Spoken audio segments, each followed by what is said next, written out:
بسم اللہ الرحمن الرحیم نحمدہ ونصلی علی رسولہ الکریم قال اللہ سبحانہ وتعالی شہر رمضان الذی انزل فیہ القرآن ھدی للناس وبینات من الھدی والفرقان وقال رسول اللہ صلی اللہ تعالی علیہ وسلم بنی الاسلام علی خمس شہادت ان لا الہ الا اللہ وَأَنَّ مُحَمَّدَ رَسُولُ اللَّهِ إِقَامِ الصَّلَاةِ وَإِيتَاءِ الزَّكَاةِ وَصَوْمِ رَمَضَانِ وَحَجِّ الْبَيْتِ مَنِ اسْتَطَاعَ إِلَيْهِ سَبِيلًا۔ الحمدللہ رمضان المبارک کی آمد ہے۔ یہ مہینہ بہت ہی فضیلتوں والا، رحمتوں والا اور برکتوں والا ہے، اور اللہ تعالیٰ نے 12 مہینوں میں سے اس ایک مہینے کو شرف بخشا ہے مسلمانوں کی رہنمائی کے لیے، مسلمانوں کو نوازنے کے لیے اور اپنی طرف سے رحمت اور برکت کے اظہار کے لیے۔ اور اس رمضان المبارک کا شرف یہ بھی ہے کہ قرآن پاک میں اس کا نام لے کر کے ذکر کیا گیا ہے، شہر رمضان۔ یہ رمضان کا مہینہ ہے جس میں اللہ نے قرآن کو نازل کیا ہے۔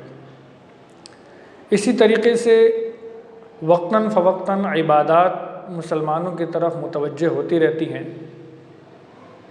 رمضان المبارک کی خاص عبادتیں جو اس مہینے کے ساتھ خاص ہیں، اس کے علاوہ بقیہ مہینوں میں اس طریقے سے اس عبادت کا ہونا ممکن نہیں ہے۔ وہ 4 عبادتیں ہیں۔ نمبر 1 دن کا روزہ ہے۔ رمضان المبارک کا روزہ فرض ہے، یہ اللہ تعالیٰ کا انعام ہے۔ باقی 11 مہینے میں سے کسی بھی مہینے میں کسی بھی دن میں کوئی روزہ فرض نہیں ہے۔ نفلی روزے ہیں، سنت روزے ہیں، نظر مان لی جائے، قضا روزے ہیں، لیکن فرض روزہ صرف اور صرف رمضان المبارک کے مہینے کا ہے۔ اسی طرح دوسرا عمل جو رمضان المبارک کے ساتھ خاص ہے وہ تراویح کا عمل ہے۔ رات میں تراویح پڑھنا، عشاء کی نماز کے بعد قرآن کا ختم کرنا، یہ ایک ایسی عبادت ہے جو آپ کو باقی 11 مہینوں میں میسر نہیں ہو سکتی۔ حنفیہ کے نزدیک تو نفل کی جماعت ہی منع ہے، لہذا بقیہ مہینوں کے اندر جماعت کی شکل ہو، لوگ اس میں نفل پڑھیں اور قرآن کا ختم ہو، یہ بات ممکن نہیں ہے۔ یہ خاص رمضان المبارک کی عبادت ہے کہ جس میں ہم سنت تراویح کے اندر قرآن پاک کا ختم کرتے ہیں اور سنانے کا موقع ملتا ہے، سننے کا موقع ملتا ہے، ایک ماحول ہوتا ہے۔ ایک مسجد میں ایک نہیں بلکہ کئی ختم ہوتے ہیں۔ اسی طریقے سے دوسری جو ایک اہم عبادت ہے رمضان المبارک کی، وہ سنت اعتکاف ہے۔ اللہ کے رسول صلی اللہ تعالیٰ علیہ وسلم نے رمضان المبارک کے پہلے عشرے کا اعتکاف فرمایا، پھر دوسرے عشرے کا اعتکاف فرمایا، پھر تیسرے عشرے کا اعتکاف فرمایا، اور پھر خیمے سے سر مبارک باہر نکال کر فرمایا کہ میں نے یہ اعتکاف شب قدر کی تلاش میں کیا تھا، لہٰذا اب تم اس شب قدر کو آخری عشرے میں تلاش کرو۔ تو اس سے معلوم ہوا کہ آخری عشرے کا اعتکاف مسنون ہے۔ اس کے علاوہ اعتکاف واجب ہو سکتا ہے، کسی بھی مہینے میں کبھی بھی آدمی کوئی نظر مان لے، کوئی منت مان لے کہ میں 2 دن کا اعتکاف کروں گا، 3 دن کا کروں گا، 1 دن کا کروں گا۔ یہ نفلی اعتکاف ہوتا ہے کہ جب مسجد میں آنا ہو تو اعتکاف کی نیت سے آئیں، تاکہ آدمی کا مسجد میں بیٹھنا لغویات سے اور بیہودہ گفتگو سے محفوظ ہو۔ لیکن مسنون اعتکاف کی جو عبادت ہے وہ صرف اور صرف ہمیں رمضان المبارک کے اندر میسر ہے، اس کے علاوہ کسی مہینے میں یہ عبادت میسر نہیں۔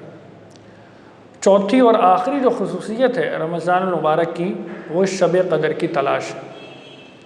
شب قدر، یہ واقعات ہم سنتے رہتے ہیں کہ پہلی جو قومیں تھیں ان کی عمریں زیادہ تھیں، حتیٰ کہ نوح علیہ السلام کا جو ذکر کیا ہے قرآن پاک نے کہ 950 سال تو صرف انہوں نے تبلیغ کی ہے، لوگوں کا رخ اللہ کی طرف موڑا ہے، لیکن ان کی عمر کیا تھی، پیدائش اور سن وفات کیا ہے، مجموعہ کتنی عمر بنتی ہے، اس کے بارے میں کوئی ذکر نہیں۔ تو 950 سال تو ان کی عمر صرف اور صرف دعوت اور تبلیغ کے سلسلے میں گزر گئی۔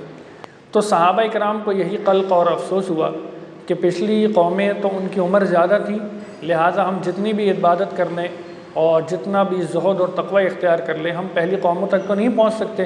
وہ ان کو وقت زیادہ ملا ہے، ان کی عمر زیادہ ہے، جس کی وجہ سے وہ ہم سے فائق ہو گئے اور ہم سے درجات میں آخرت کے اعتبار سے آگے نکل جائیں گے۔ تو اللہ تعالیٰ نے سورۃ القدر نازل فرمائی، اور رسول اللہ صلی اللہ علیہ وسلم کے وسیلے سے اس امت کو یہ اعزاز ملا کہ ایک لیلۃ القدر، ایک رات کی عبادت وہ 1000 مہینوں سے افضل قرار دے دی گئی۔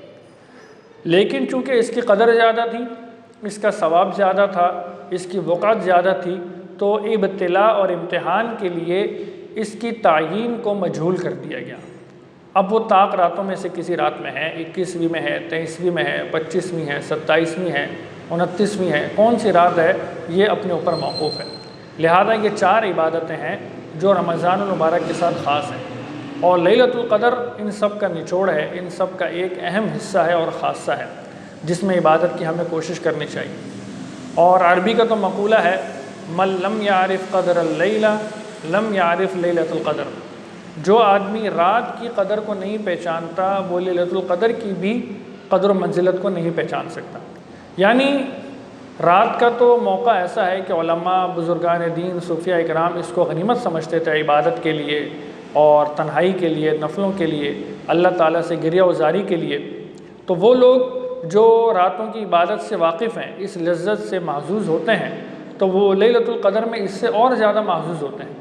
لیکن جو عام طور پر ہی اس رات کی عبادت سے غافل ہوں، اور آخری پہر میں جو اللہ کی طرف سے ندا آتی ہے اور اللہ کی رحمت آسمان دنیا پر نازل ہو کر کے ندا دیتی ہے کہ سوال کرنے والا ہو، مانگنے والا ہو، بخشش طلب کرنے والا ہو تو ان کو یہ سب کچھ عطا کیا جائے، تو جو عام طور پر ان رحمتوں سے اور ان برکتوں سے، ان فضائل سے مستفید نہیں ہو سکتا، تو عین ممکن ہے کہ لیلۃ القدر بھی اس کے لیے ایک عام راتوں کی طرح ہوگی جو گزر جائے گی۔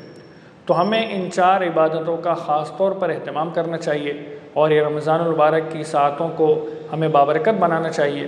یہ ایام ہیں، دن اور رات ہیں، جو جیسے بقیہ مہینہ گزر جاتے ہیں، دن گزر جاتے ہیں، یہ رمضان المبارک کا مہینہ بھی گزر جائے گا۔ لیکن آخر میں جو حساب کتاب ہوگا تو آدمی کے پاس افسوس اور پشیمانی کے علاوہ کچھ نہیں ہوگا کہ اس نے ان خاص عبادتوں سے جو رمضان المبارک کی ہیں، دن کا روزہ، رات کی تراویح، آخری عشرے کا مصنون اعتکاف اور لیلۃ القدر کی تلاش، تو جو ان کی قدر و اہمیت کو جانے گا وہ یقیناً ان سے فائدہ حاصل کر کے دنیا کے اندر اپنے لیے برکتیں سمیٹ لے گا اور آخرت کے اعتبار سے درجات سے مستفید ہوگا۔ وآخر دعوانا ان الحمد للہ رب العالمین۔